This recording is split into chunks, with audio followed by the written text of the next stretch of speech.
Hello, powerful people. I'm Seth Harris, a senior fellow with the Burns Center for Social Change. Delighted to have you watching today's blogcast. I've got a great one for you today. I had a conversation about a week and a half ago with Dan Ratner, who is one of the senior partners at Levy Ratner, one of the esteemed union-side labor law firms in the United States. Dan has been a labor lawyer for more than 2 decades. He's the general counsel of Local 1199, which may be the largest private sector union local in the United States. It's got more than 350,000 members, mostly in the healthcare industry. Dan began his career as an organizer for Local 1199. He was also an organizer for District 65, which is now affiliated with the UAW.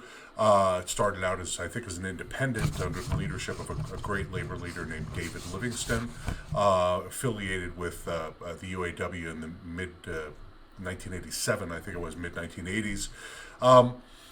So my conversation with Dan Ratner was suggested by one of his law partners, Larive Blackstone. Thank you, Larive, for suggesting it. And it came out of a speech that Dan gave to the Peggy Browning Fund annual dinner. The Peggy Browning Fund supports young lawyers who'd like to be union-side labor lawyers. It sponsors them in internships and does other terrific work. And Dan was being honored at that dinner. And as part of his speech at the awards dinner, Dan told a very important story, and we wanted to have him on the blogcast because it's a story that really needs to be heard. And it's a story, let me just say, that I had never heard before. And my undergraduate degree is in industrial and labor relations. I've studied labor history. I'm from New York. It's a story that took place in New York, and I had never heard of it. So I thought you should hear it. Dan does a great job telling the story. It's something that he I don't think he experienced it personally, but he certainly knew about it. It's a big part of the history of Local 1199. Which, by the way, is now affiliated with SEIU. I want to give them a shout out. Don't want to ever leave SEIU out of a conversation they should be in. So this is a great story. It's called the Battle of Bronxville, and I'm not gonna spoil it by telling you what that story is about, except to this extent. It's a story about workers of color, largely black workers, and largely black women. And a remarkable feat of courage that they engaged in. And when you hear me say that it's a story about black working class women, that should indicate to you why it is that this is a story maybe we haven't heard very much. Those are the stories that are too often left by the side of the road. They're not told, even if they're extremely important. And I think that this story is extremely important, and you're going to see why in just a minute. But there are stories that have to be told that are left out of history because of the workers who are involved, because of the kind of people who are involved. Some of it is racism, some of it is sexism, some of it is classism.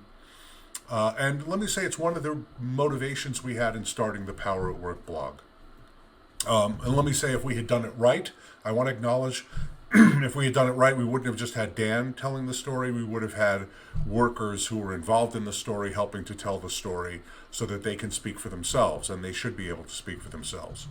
But we created the Power at Work blog in order to lift up those kinds of stories and others, to change the discourse around workers and unions and worker power, to show workers that they are powerful, all kinds of workers, if they come together in collective action, in part through a union, but in other ways as well.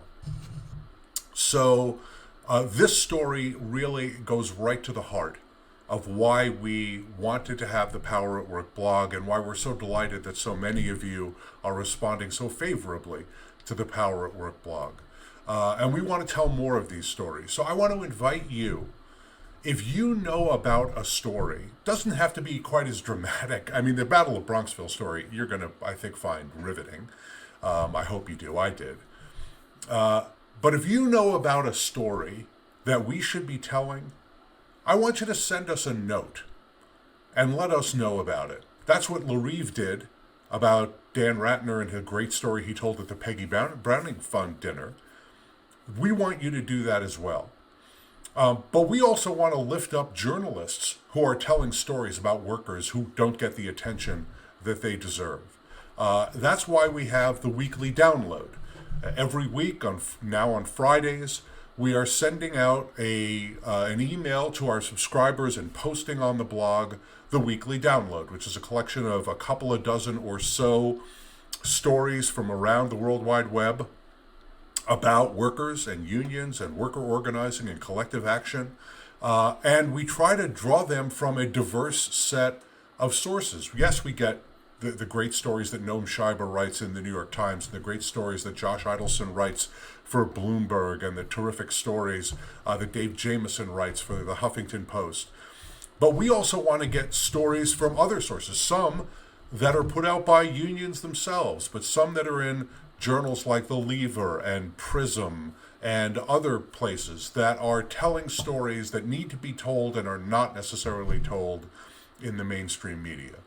So please subscribe to the weekly download and keep an eye on those stories. Subscribe to the blog. You can do that right here on the blog, and we can tell you those stories. Let me also say you can connect with us on Twitter and on Instagram. It's at Power at Work Blog. That's our handle on both Twitter and Instagram, at Power at Work Blog. And we're gonna share those stories that we pick up in the download, and also stories that we tell here on the Blogcast, so that you can know about them. It's also, by the way, if you connect with us, it's a great way to send us messages about stories. You can DM us with stories that you want us to tell, or if there's an outlet, if there's a media outlet or a union telling stories that we need to see, send us a DM and we'll add them in if they have stuff that we think should go into the weekly download. One more thing, for those of you who are on LinkedIn, we have launched a Power at Work blog LinkedIn page. So follow us on LinkedIn. Those of you who are connected to me on LinkedIn, I'll be sending you a note eventually as soon as LinkedIn lets me do it. It's a very slow process. But go ahead and follow us on LinkedIn, and we'll be posting the weekly download there and other stories that I write and that others write that are really important. We want to be part of lifting up the discourse. So not just lifting up our own work, and we're going to do that, but we want to lift up the work of others who are telling important stories, making important arguments, laying out important legal analyses, sociological analyses, anything that you think is important about workers, worker power, and unions. We want to lift it up. So please let us know about those things, and we will try to include them in the work that we're doing. We don't have any pride of authorship. We really want to help you, the supporters of this blog, in order to be able to tell the stories that need to be told. And there are a lot of them. Man, there are a lot of great people doing some fantastic work out there telling these great stories. So help us to identify them, subscribe, follow us, connect with us, link with us, wherever you can find us.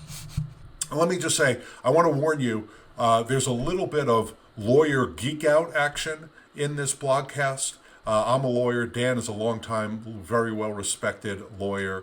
And so I took the opportunity of having this expert labor lawyer on the blogcast to ask him some questions about some current cases that are very important. For those of you who don't follow this stuff very well, I think Dan does a great job explaining the cases and what the issues are. There's some huge issues that are kicking around right now at the Supreme Court and at the National Labor Relations Board.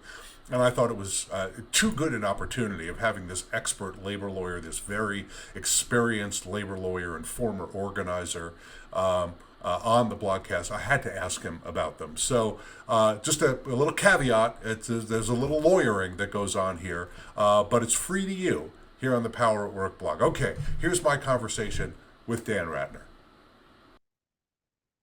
So, Dan, you started your career as an organizer, right, with Correct. 1199. What made you want to be an organizer? Politics. I was actually in graduate school in economics and I did get a master's degree, and actually was only about 10 credits shy of a PhD when I decided doing research just wasn't for me. I needed more hands-on, and for political reasons, I had always been identified with, I'd always been a worker and identified with it. And so I decided I wanted to try my hand directly in the street. It's actually interesting. I had interviewed at 1199 for a research job. The president of the union called me in and said, "I'm not hiring you as a researcher, but I want to hire you as an organizer." And then I started and went right out into the street doing. Who was the president at that time? Leon Davis. He was the founder of 1199. Absolutely, yes. Legendary, a labor leader in New York.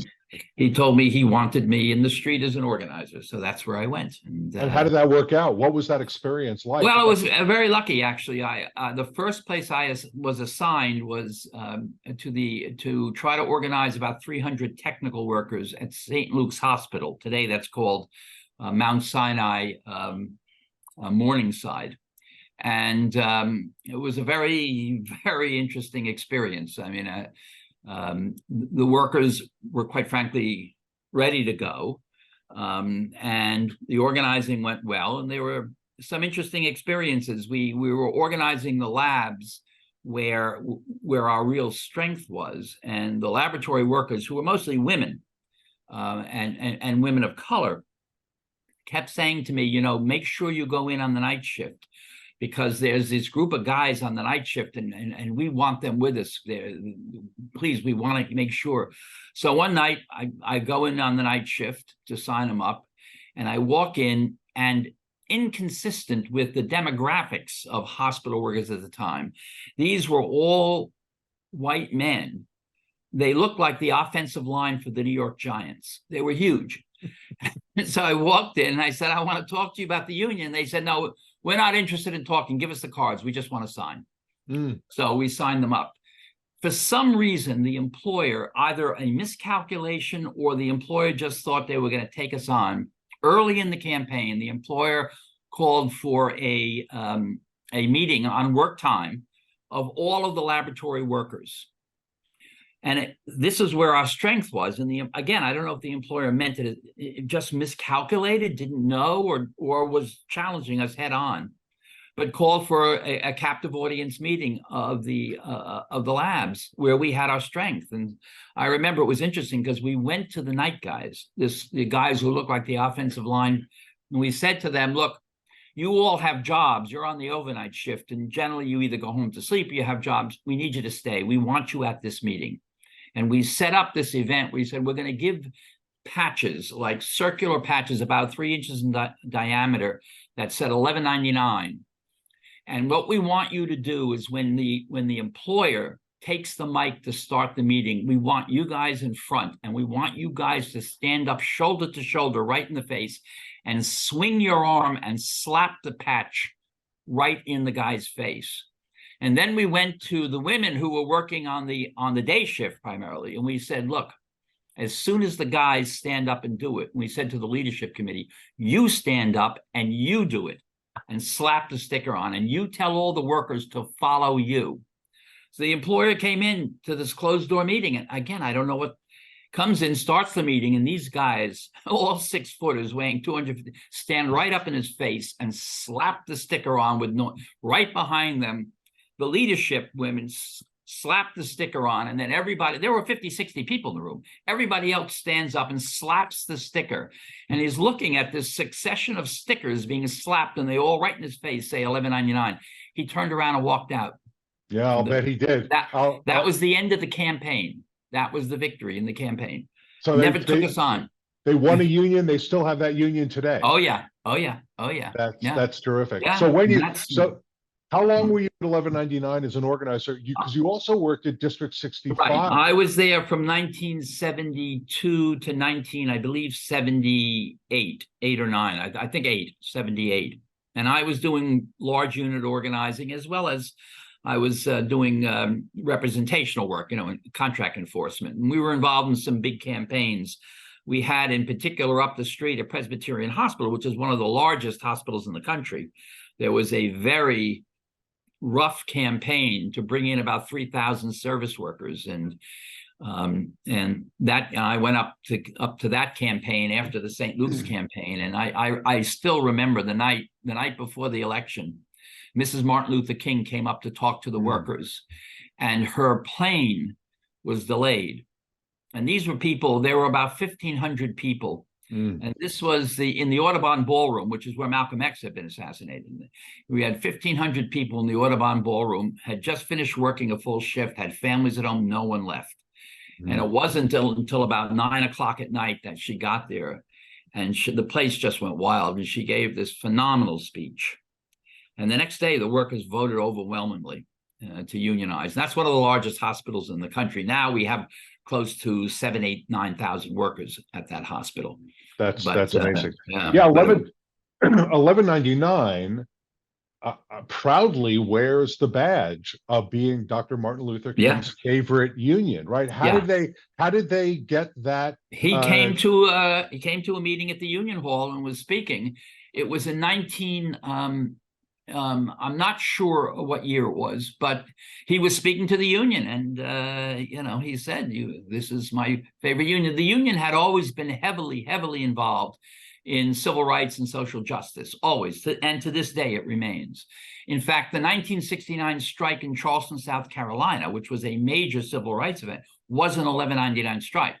1199 was asked to come down and lead the strike in South Carolina, in Charleston. And everybody went to jail down there. And that was a major civil rights event. And that was, 1199 did that. And everybody remembered that because it picked up the ball at that point. But he was always very close to the union. Union is very close to him, and a lot of supporters. And to this day is a very strong union in the racial justice and civil rights movement.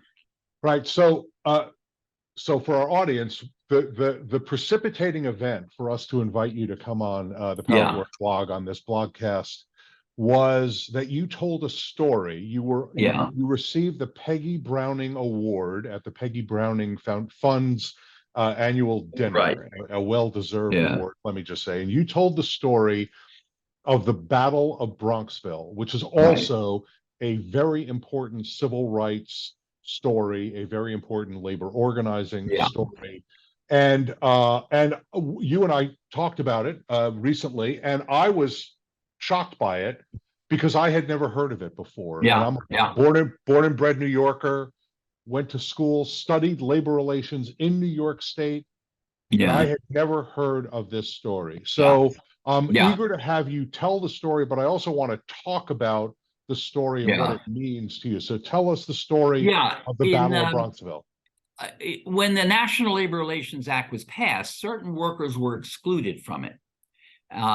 Mostly they were women and non-white workers working in lower paid jobs. And among the workers who were excluded were workers, and all workers, working in what are called voluntary hospitals, not-for-profit hospitals. They were excluded.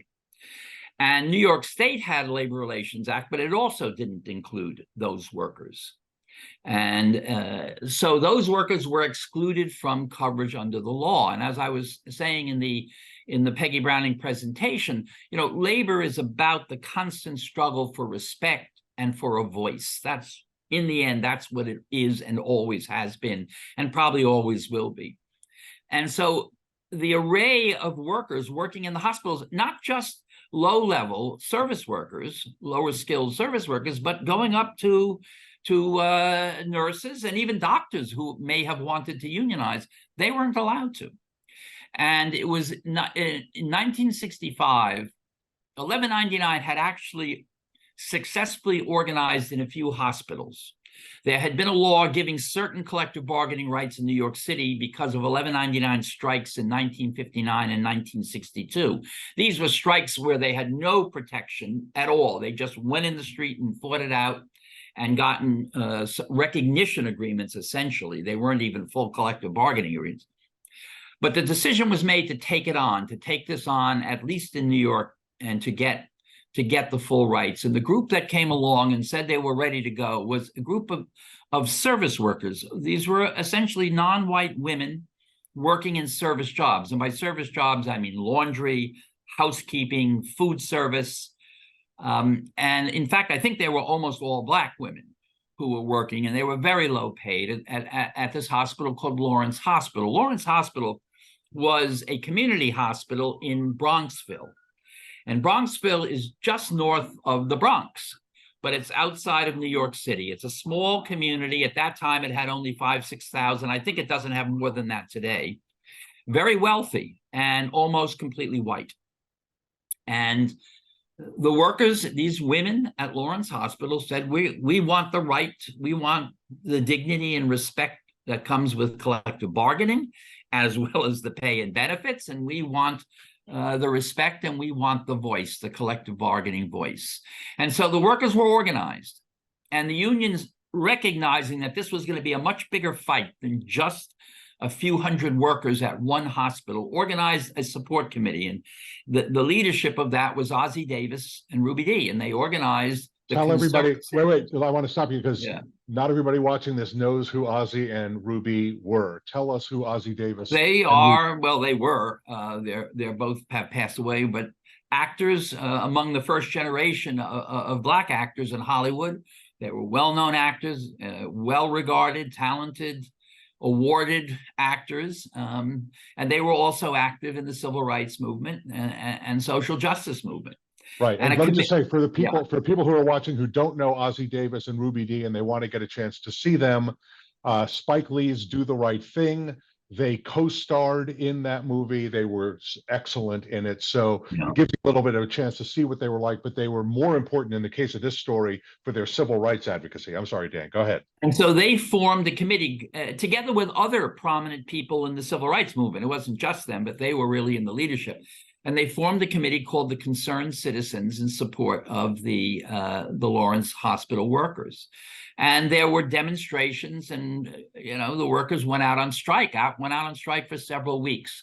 And then in March of 1965, this is now 1965, the National Labor Relations Act was passed in 1935. Now we're in 1965, and no one working in the voluntary hospitals, and these are not small mom and pop stores. These are multi-million dollar, at that time, multi-million, now multi-billion dollar institutions providing the world-class health care. But no one had a right to unionize in 1965. Under federal law or in New York, under New York law, they had no rights. Nurses had no rights. Technical and professional workers had no rights. And of course, service workers had no rights. And so these service workers went out on strike. This committee was formed to get public support. And there was a demonstration called for, I believe it was March 6th of 1965. And 1199 brought up, at that time, 1199 was not anywhere near the size of the union it is today. Mostly it was workers who worked in pharmacies, retail pharmacies, and they brought up 100, 150 workers, and the support committee brought in prominent people from the community. There was actually some very active people from the community, and they had a march through Bronxville to the hospital. The papers report, I mean, I wasn't there at the time, but the papers report that racial epithets were hurled at them as they walked down the streets, people standing on the sidewalks. And when they got to the hospital, they were assaulted by the police. There was essentially a police riot, and the workers were beaten up. And as I mentioned at the Peggy Browning, not just beaten up figuratively, literally, there was blood in the streets in Bronxville. These workers were beaten up, and their supporters, for having the audacity to demand collective bargaining rights in 1965 in the state of New York. There were no body cams and no iPhones in those days, like there would be now. But apparently there was a still reporter who took a picture from a local newspaper, and apparently that picture appeared on the front page of the New York Times, the Sunday New York Times, the next day. And the picture showed these women being beaten up in the street for collective bargaining rights. And people couldn't understand, how could this be? And there was a reaction to that.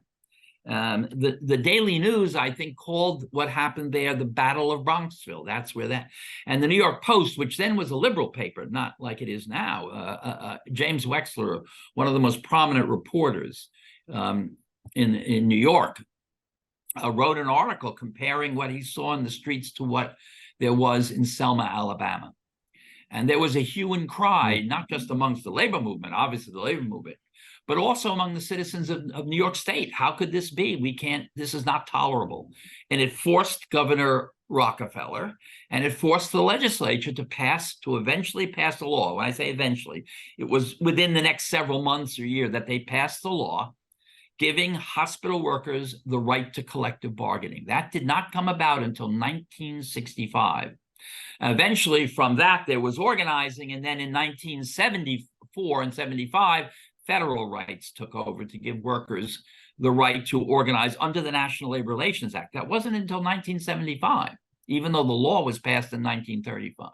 So that was the Battle of Bronxville, which established the right to collective bargaining for these hospital workers. I mentioned that the story actually continues. While it was a great victory for the labor movement because got the right for collective bargaining for hospital workers, the workers at Bronxville got fired because they weren't, it was an unprotected strike. They had gotten arrested, they got beaten up, they got fired. And it broke the strike. Even though the bigger issue of the collective bargaining rights were won, for those workers, they did not get their union. And it wasn't until, see if I do my math right, it wasn't until 2002, which would have been, what, 37 years later, that 1199 got a call from a new generation of service workers at Lawrence, even though, interestingly, there was still a few women from the original campaign in 1965 who had been in the streets. They were still there. And the call went out to 1199, we want it. You know, we don't have a union. We've made the fight. Please come back and help us. And the 1199 sent up organizers, and it reached out to its members. Now the members were 200,000.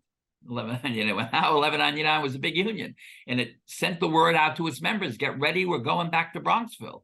And the word went out to Ozzie Davis and Ruby Dee. We're going back to Bronxville. And I remember, because I was there on it was in 2002, we had a huge rally in Bronxville, and Ozzie Davis came up with his grandson, and there was a march, but this time there was a march of 10,000 healthcare workers. Ozzie Davis led a march of 10,000 through the streets of a community of just 6,000. And this time the police didn't riot. This time the police escorted the workers. And the workers finally won. The Battle of Bronxville really ended in 2002 with those workers getting their collective bargaining rights. You know, it's interesting. I told this story in the context of Peggy Browning, which is about new lawyers, young lawyers coming up. And I mentioned to them how you always have to tell the story of the struggle. You have to be able to say it when you go into court and when you go before an arbitrator. You're not just arguing the law and the facts of that particular case. You have to always put it into the context of a broader struggle so that the courts and the arbitrators and even the labor board understand what's at stake.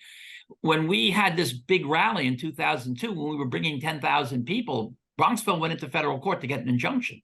He said, look, Your Honor, you can't let 10,000 people come to a community of 6,000. They're going to overwhelm us. We don't have a police force that can handle that. And we said to the judge, Your Honor, this isn't a story just about what's going on this weekend. This is a story about a struggle that has taken place over a long time. And even what we're coming, there had been some prior demonstrations immediately preceding this weekend. We said it's always been peaceful, and the union's going to have its own marshals to make it peaceful. And I remember the judge turning to Bronxville and saying, you know, democracy sometimes isn't so easy, but I don't see a basis to stop them from demonstrating. And the injunction was denied, and we went forward with the demonstration. So that's it's a great story. Yeah, that's a terrific story. And so I want to acknowledge that this is a story about largely women of color, and probably in 2002, as it is today, a lot of immigrant women being told by a couple of old white guys. But I want to focus on why it is that somebody who studied labor relations and is from New York had never heard this story. Yeah. And my guess is that I'm not the first person to tell you I'd never heard that story. Yeah. My guess is a lot of the people at the Peggy Browning dinner who Yeah. heard this story from you Yeah. also said, "Oh my God, Yeah. I didn't even know," even though it Yeah. was a seminal By the moment. way, some people in 1199 didn't even know. You know, we sometimes don't focus on where I had introduced this story because 1199 in its new Union Hall on 3 floors has pictures of its history, and there is this gigantic mural, 8 feet wide, 8 feet tall, of Ossie Davis and Ruby Dee. And I said, well, why would you have actors at a healthcare union? I mean, if it was Screen Actors Guild, you could certainly understand, but why are they here? And it's about that story, about in the beginning days of forming, not just at Bronxville, but even some earlier strikes in New York City. There had always been an amalgamation in healthcare, at least, and maybe it's because of the leadership of 1199, but it was always seen as a tie-in. Collective bargaining rights, racial justice, social justice were always seen as part of the same continuum, and that it was always seen, and it still is to this day, that it's part of one struggle. And so, you know, that I think maybe that accounts to some degree on, first of all, why Ossie Davis and Ruby Dee were there. But, Right. But you know, here's what I want to focus on. Here's what I want to focus on. Why this story is not more widely known. Why do you think? Well, one reason, not, I mean, because one we reason, tell stories. I mean, we tell stories about the sit-down strikers, right? We tell stories about big moments of civil rights. Why is the story not known?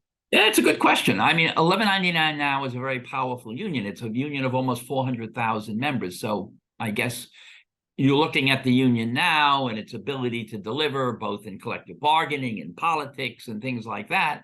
And so you never focus back to when it didn't have that power, because you only know it having that power now. I mean, if you go back even a number of years, it organized very successfully and quickly. You know, when the AFL-CIO was declining, 1199 was increasing. I mean, it has always, it's been able to successfully unionize.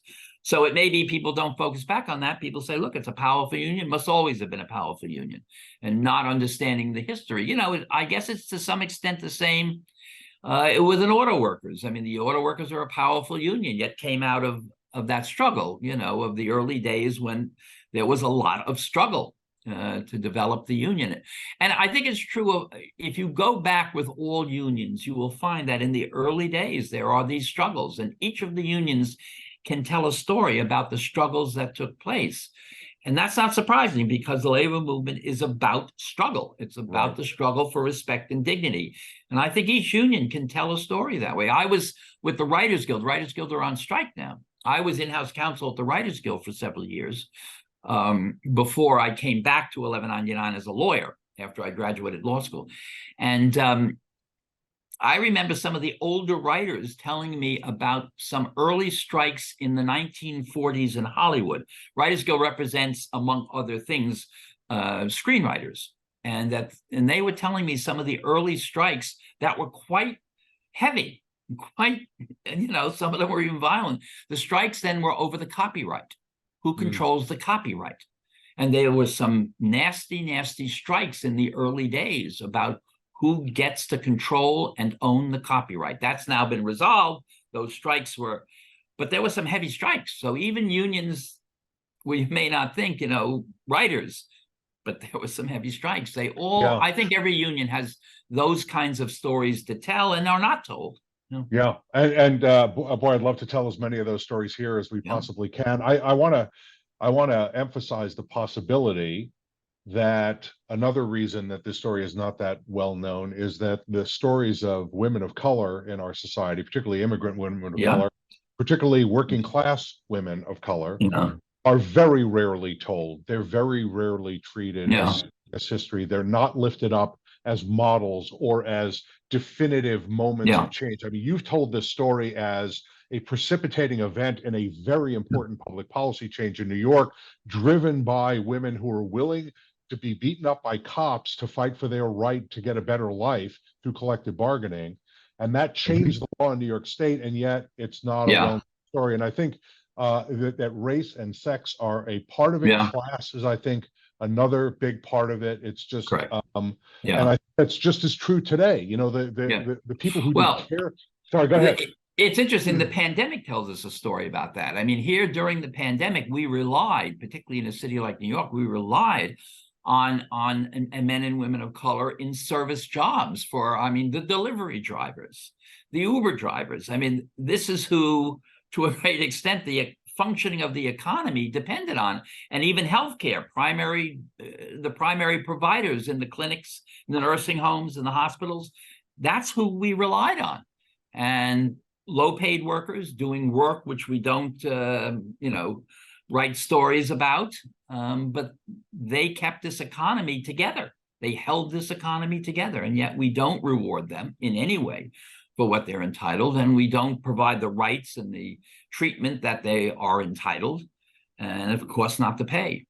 Yeah, and I also, another very important piece of this story, I think I'd love to get your comment on this, is you emphasize the fact that these women workers were not given legal rights to collectively bargain, but they decided to organize anyway. They weren't willing to wait for the law to change. Yeah. They were going to drive change with their organizing by building power and being examples that could be used to drive meaningful legal change. And you mentioned folks who are driving for Uber, driving for Lyft, or for delivery services, and a lot of other workers, taxi drivers in New York City, a lot of others who are not currently covered by labor law, but are fighting for their rights. And so my question for you is, there's this push and pull and tug about, can we get a labor movement, a more robust labor movement, a growing labor movement without labor law reform? And there are some who say no, and then there are some who say we have to. The only way we're going to get law reform is with rising activism, rising organizing. Yes, I think it's an amalgam of all of that. Look, in all of the industries, the original strikes were not when there were laws in effect. I mean, steel, auto. By the way, in healthcare in New York City, the original strikes of hospital workers in New York City, which go back to 59 and then 62, there were no laws. They just went out. The workers went out and said, we don't care. We're going out and we're going to fight for it. Just like auto workers, Teamsters, that has always been a baseline. But I think most people in the labor movement would also say, look, it still helps to have laws that facilitate it. It still helps.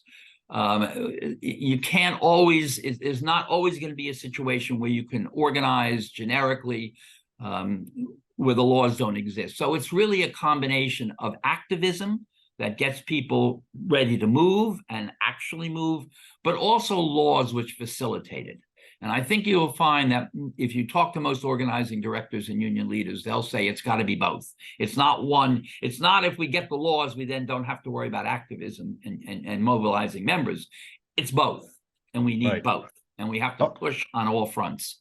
Well, that's a terrific transition. I have to take advantage of the fact that I have one of the premier labor lawyers in the union side, labor lawyers in the country here with me to talk a little law.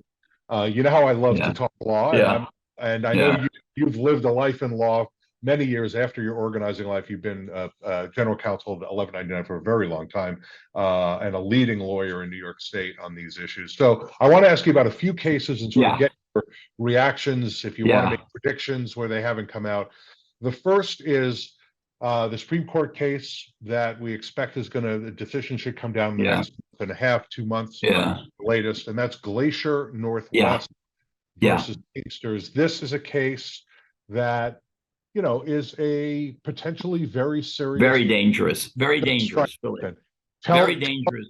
Tell us why it's dangerous. There's two facets of it that are dangerous. This is a case where a union went on strike and they had cement mixers and they drove their cement mixers back to the plant.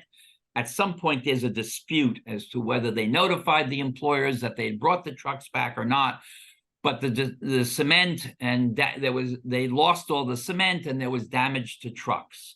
So one issue in the case is damage from a strike, and to what extent is the union responsible for that? And the other was a question, a more technical question called preemption.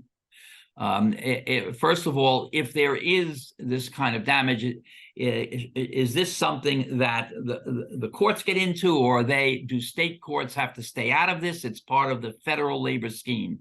Both of these are quite dangerous. Whenever you have a strike, there's always going to be damage in the sense, and I don't mean physically. The purpose of the strike is to hurt the employer economically, and that's always going to be the case. And of course, the law recognizes that and understands and permits that.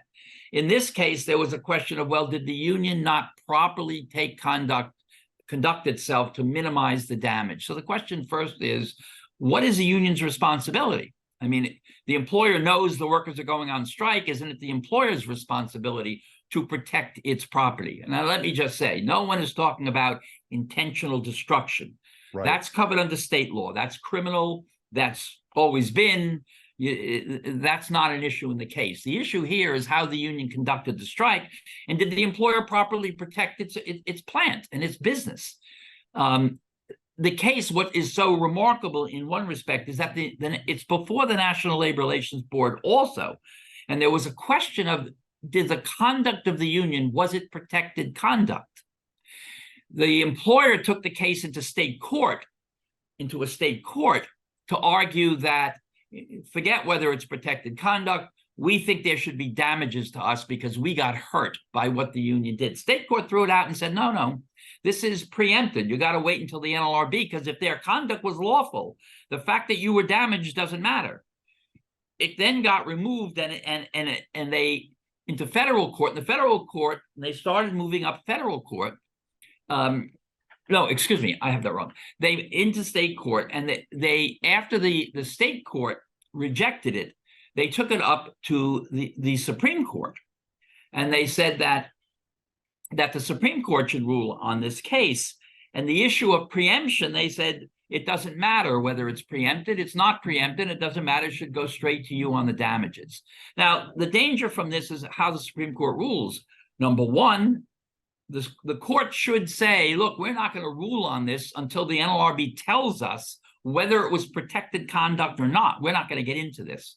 We're, of course, very concerned that the Supreme Court's going to say, no, we can get into it anyway, and that they then will get into it and say the union has a high level of conduct. It has to back off on things that it does so that the employer's property and its profits are protected. So in those two respects, on the question of how the union conducts the strike and the protection of the profit, and whether the court can rule before the NLRB has even decided whether its protected conduct is out there, and so it's very dangerous for the union. You want to render a prediction about how that case is going to come out? I unfortunately don't have high hopes. It's before this Supreme Court, and I hate to predict, but I don't have high hopes on that. It could be a very bad decision limiting union conduct. I think that's limiting its ability to strike. Regardless of the fact that the National Labor Relations Act has a specific protection of the right to strike in it, that protection has proven to be completely ineffective with things like permanent replacement of striking workers and other rules that exist under the law. The key thing is if the NLRB, if they're usurping the NLRB, which really has the primary jurisdiction to determine if it's protected. If it's protected, that really is the end of the case. The court shouldn't be involved in it. But how the court will deal, it has an easy way out. It can just say, we're sending it, we're not going to deal with it until the board rules. But this is not a court that has demonstrated that it's looking for easy ways out. They want to smash from China on their way out. Okay, second case, Atlanta Opera Company. Now, this is a very interesting case because at its core, it's about whether or not wig masters and makeup artists at the Atlanta Opera Company are covered by the act. Are they employees who are covered by the act? Now, the interesting development is that the board allowed the ballots. There was a vote. There's already been a representation election, meaning the workers got to vote on whether or not they wanted to be part of the union. They voted. The previous board had impounded the ballots and said, we can't look at these ballots because there's a live issue here. This board said, no, open up the ballots. Let's have a count. The workers voted unanimously. I believe that's right. They voted unanimously I believe for that's the union. And so the only question now is whether these workers are employees or or independent. independent Yeah. contractors who are excluded. Tell us, first of Yeah. all, what do you think is going to happen? And then second of all, what does it mean that we're fighting over who Yeah. is Well, covered by this law? the fight of the question of independent contractor versus employee status has been with the board, has been in the forefront of labor since the enactment of the National Labor Relations Act. And unfortunately, it's like a wave. It goes up and down depending on which party is in administration. The law is the statement of the law that you follow the common law rule of agency doesn't change whether it's a Democratic board or a Republican board, but how it's interpreted changes. Generally speaking, the better interpretation, I would argue, and the interpretation that the board had used for many, many, many years prior to, I think, boards coming in from the Reagan administration and since then, was that if you had the authority, if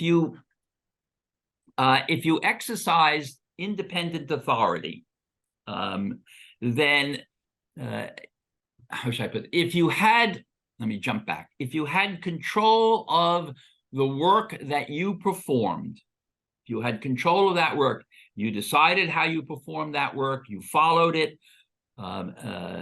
based on how the employer set it out, they set out the means of work, the rules you worked, the schedule you worked, then you were an employee. You didn't work, you weren't an independent contractor. The Republican boards have come in and said, no, even if the employer, even if the entity that pays your pay has the right to control what you do, if they're not exactly exercising that right all the time, then you can be found to be an independent contractor. It's the right of control. Generally speaking, the Democratic boards have interpreted that as long as you are performing it pursuant to the direction of the employer, you're going to be found to be an employee, and that small control that you may have over it will not change that. And it goes up and down. I mean, it varies. It's depending on which board is interpreting it. I anticipate that the current board will interpret it loosely so that workers will be deemed to be employees and not independent contractors. We'll see how that, but that's a constant fight back and forth over the years, and the law just keeps going up and down as to the right of control, who exercises that. Right, even back to the original National Labor Relations Act, the Supreme Court's original interpretation of the act said, we're not even going to use common law principles. This is broader than that. In the famous Hearst Publications case involving what was then known as newsboys, the court said it's possible that independent contractors should be covered by this act. It doesn't matter whether they're employees or independent contractors. It's whether or not there's a risk to commerce. That's what the act is really supposed to guard against, is whether disputes between labor and management create a risk to commerce. Mm-hmm. That was changed in Taft-Hartley. The Taft-Hartley law in 1947, that was the legislative amendment that created the fight that you're talking about, that has gone back and forth over employees and independent contractors. So another shameful, sad legacy of the Taft-Hartley Act. I mean, you can find cases that, it's so confusing because you can find cases that go both ways on employee status and independent contractor, and it changes with each administration. Yeah. Where an employer sets the overall guidelines, even if an employee exercises some judgment within it, Democratic boards have tended to find them to be employees. Republican boards have said no. If they can do anything on their own, they're independent and they're outside of control. It's going to continue going up and down. It's going to be decided case by case because each board reinterprets that exercise of control. And there are millions of workers whose opportunity to organize and bargain collectively is at risk. It also, what's often comes up on this is entrepreneurial control. In other words, in some of these cases, like the dial-a-mattress and cases like that, where people own their own truck, and the employer says, here are the routes, here are the customers you deliver at. And the board has also gone up and down and up and down. Yeah, and, absolutely. And what's the degree of entrepreneurial control? And Democratic boards have generally tended to find that even if there's some entrepreneurial, as long as they're delivering the products from the company to the customers of the company, they have to deliver it in a certain period of time and on a certain basis, that they're employees. Republican boards have tended to say, no, if there's any chance for entrepreneurial gain, then they're not. Then they're independent contractors. And that's also goes up and down and up and down. Yeah. All right. Last case. Yeah. Lion elastomers. I hope I'm pronouncing that correctly. So this is the board going back to an original rule that has to do with overturning a Trump precedent. Yeah. For many, Go ahead. No, go ahead. You explain. For many years, the board had said that, look, in the context of labor relations, things get tense. People sometimes raise voices, take actions. You're in the midst of a grievance meeting. They may even utter a profanity. They may even utter. Now and then. I know that shocks the conscience, but they might actually. In the context of a grievance meeting or on a picket line, people will say things. They may do things. Again, criminal conduct is always there. You can't, beat someone up. You can't destroy property. That's controlled by state criminal law. But in the context of handling a grievance, and you start yelling at your supervisor or on the picket line, things like that, the board had always said, look, that's protected speech. You can't fire a person. An over-aggressive shop steward comes in to argue for Seth's job and argues it very strong and maybe curses and maybe yells. You can't fire the shop steward for that. That's protected. In General Motors, the Trump board turned it around and said, no, we're not gonna. There's got to be a level of decorum here. We understand it's labor, but we're not going to let that happen. And they just tightened up what was permissible to be said. That has now been reopened with the Lion. They're going back to the prior standard to say, you look at the whole context, and we understand in labor things can sometimes get heated. So, we're back. They definitely can. Not everything is a police riot, but there's conflict. There is meaningful conflict between unions and supervisors. So it goes back to the more traditional standard. Yeah. Absolutely. Well, Dan, I knew this was going to be a great conversation, and I was so eager to have you tell that story of the Battle of Bronxville. Thank you. I enjoyed. Absolutely terrific. Thanks for taking the time. Take care. Thanks. All right. There's my conversation with the great Dan Ratner and the story of the Battle of Bronxville. Let me just reiterate what I said in the introduction. Connect with us. We're on Twitter at Power at Work Blog. We're on Instagram at Power at Work Blog. Subscribe right here on the blog. Go to LinkedIn. Follow the Power at Work Blog page there. All great ways for you to connect with us and also for you to communicate with us. Don't just look at the stuff we're sending you. You want to send us a message, that's a great way to do it through our various social media channels. If you subscribe, you will get the weekly download in your inbox each week, a couple of dozen of stories from around the World Wide Web about everything connecting to workers, worker power, and unions. So really appreciate you supporting the blog, being here on the Blogcast, and we'll see you on the Power at Work blog again very soon. Thanks.